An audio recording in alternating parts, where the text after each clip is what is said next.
Alors, l'exercice 5 est une application de ce que nous venons de coder, en ce qui concerne la fonction carré 4. Et donc, il faut faire un damier, pas encore complet, mais au moins la première ligne de 8 cases. Donc, noir, blanche, noir, blanche, noir, blanche, etc. Il y a vraiment plein de façons de le faire. Alors, il y a des méthodes qui sont meilleures que d'autres, il y a des façons qui sont meilleures que d'autres. Alors, commençons naturellement, je dirais. Au début, on a envie de dire, bon, voilà, on va se placer en moins 400, 400, comme le demande l'énoncé.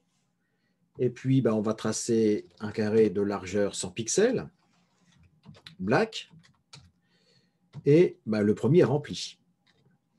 Après, qu'est-ce qui va se passer? Eh bien, on va en faire un second qui sera celui-ci non rempli. Et par contre, il faudra démarrer en abscisse moins 300. Et puis, on va continuer. Donc, je vais copier, coller, et puis changer, effectivement. Ici, ce sera donc, on était à moins 400, moins 300. Donc, maintenant, on va être à moins 200, moins 100.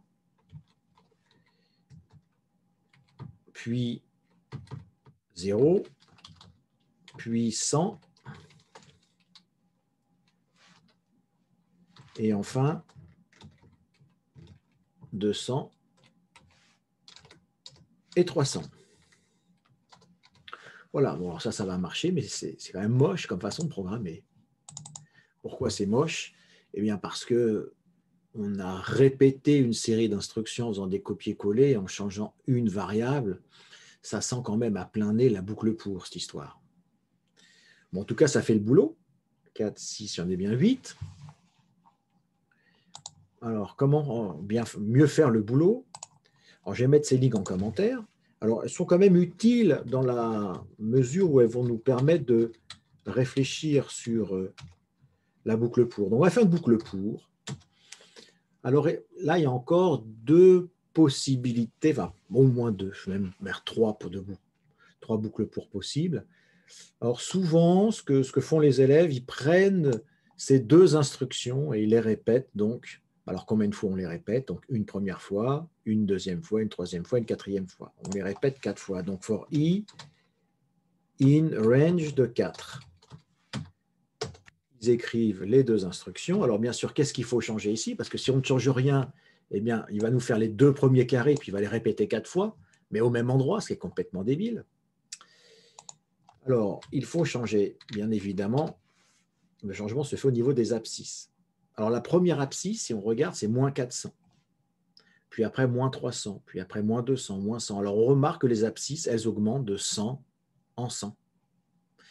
Sauf que on travaille par paire de lignes.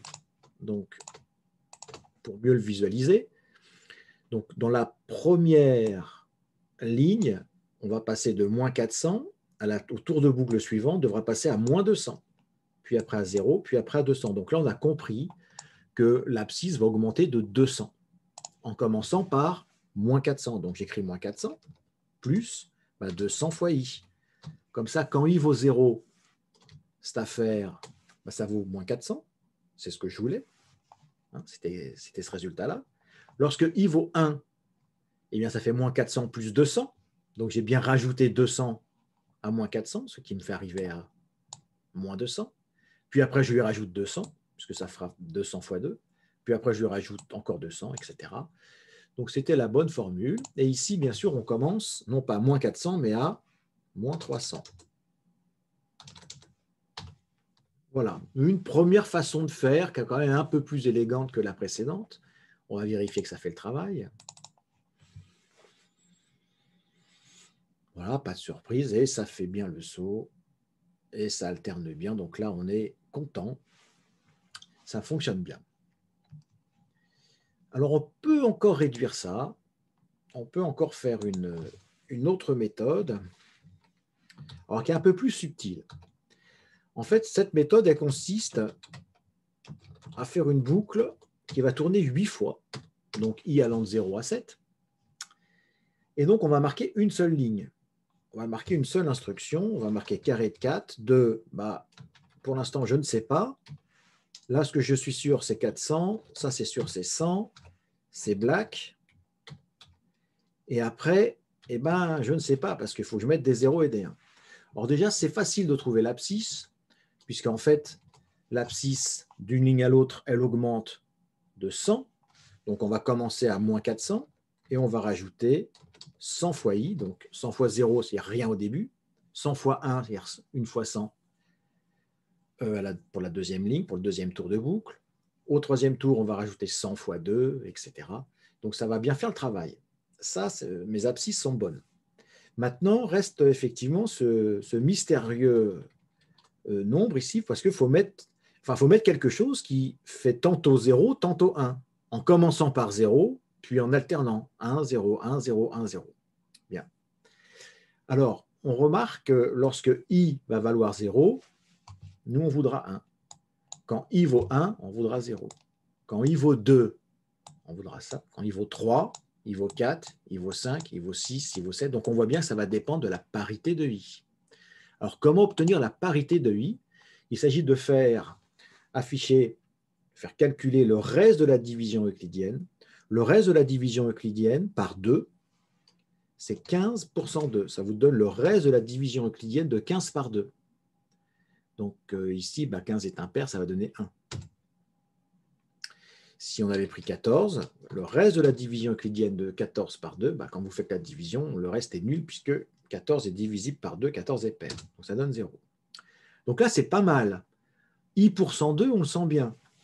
Ça semble bon. Sauf que I commence à 0. Et 0 pour 102, comme 0 est pair, ça va répondre 0. Après, ça fait 1 pour 102, ça va donner 1. 2 pour 102, 0. Alors, en fait, on a exactement ce qu'on veut, mais à l'envers. Puisque ça commence à 0, puis ça fait l'alternance 0, 1, 0, 1, 0, 1. C'est pas bon du tout. Nous, on aurait voulu 1, 0, 1, 0, 1, 0. Alors, la petite astuce, c'est I, il suffit de le changer. Il suffit de ne pas prendre I, mais de prendre I plus 1. Puisque si on prend I plus 1, I plus 1, il commence par quelle valeur? Il commence par la valeur 1, puisque I démarre à 0. Et 1 est impair. Puis après, I plus 1 vaudra 2, qui est pair. Donc ça nous donnera bien l'alternance. 1 pour impair, 0 pour pair, 1, 0, 1, 0, 1, 0. Voilà, on vérifie que ça fait le travail. On est content, très content, et là, très, très content. Bon, alors après, on est sûr que ça va aller jusqu'au bout, il n'y a pas de raison. C'était surtout le problème de l'initialisation. Souvent, au début, si vous faites ça, vous allez, si vous pensez bien au reste de la division euclidienne, vous allez marquer I pour 102. Alors, il y a une autre astuce aussi, c'est quand vous avez une variable qui fait 0,1, 0,1, 0,1, 0,1, pour obtenir exactement le complément 1, c'est-à-dire que plutôt que d'avoir 0, 1, 0, 1, vous voulez 1, 0, 1, 0, il suffit de faire le complément à 1. Donc ici, si on met I pour 102, ça donne un mauvais décalage, c'est que ça va commencer par une case vide. Or, on veut une case pleine, donc il suffit d'écrire 1 moins. Parce que quand cette quantité vaut 0, 1 moins vaut 1. Et quand la quantité sélectionnée vaut 1, 1 moins, ça vaut 0. Voilà, c'est une petite astuce. On peut vérifier que ça fait le boulot. Voilà, ça fait le boulot. Alors, il y a une autre possibilité aussi, c'était de mettre une variable, on aurait pu mettre ici, dans remplissage, un booléen, qui serait true ou false, et puis on peut le faire, on peut le faire. Donc, remplissage, ce sera un booléen, donc il faut se rappeler que c'est un booléen. Donc, if remplissage, il est vrai ou faux. Donc, si remplissage est vrai, il remplit, et s'il est faux, il ne fera rien, donc il ne remplira pas. Donc, il suffit d'écrire ça.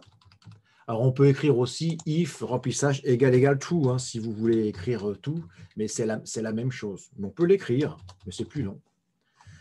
Voilà. Et donc, ici, il suffit de faire une petite astuce qu'on aurait pu faire aussi là avec la variable i, c'est de remplissage, on l'initialise à, alors on veut que ça soit true. Alors, on ne va pas l'initialiser ici, on va l'initialiser ici. Ici, on lui met remplissage. Et à chaque fois, à chaque tour de boucle, eh ben, remplissage, on le redéfinit comme étant égal au contraire de remplissage. On aurait pu faire la même chose avec une variable x ici, lorsque remplissage valait 0 et 1, on aurait pu initialiser x à 1 et puis marquer ici x égale 1 moins x. Enfin, ça, c'est aussi joli. On va vérifier que ça fait le travail.